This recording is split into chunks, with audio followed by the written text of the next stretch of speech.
Hi అందరికీ good morning.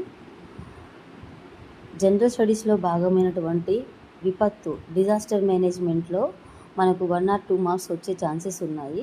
అయితే ఈ మధ్యలో గవర్నమెంట్ ఎగ్జామ్స్కి ప్రిపేర్ అయ్యే వాళ్ళు ఒక 2 మార్క్స్ క్వశ్చన్స్ చూద్దాము.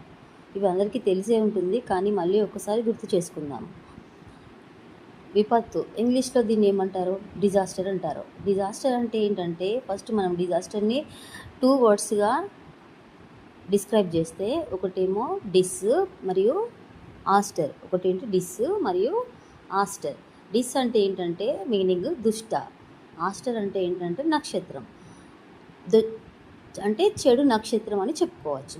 అయితే ఈ డిజాస్టర్ అనే వర్డ్ ఎక్కడి నుంచి వచ్చింది? మనకి గ్రీకు పదం నుంచి ఉద్భవించింది ఈ డిజాస్టర్. సరేనా? అయితే విపత్తు నిర్వహణ చట్టం ఎప్పుడు వచ్చింది? మనకు 2005లో వచ్చింది. Thank you.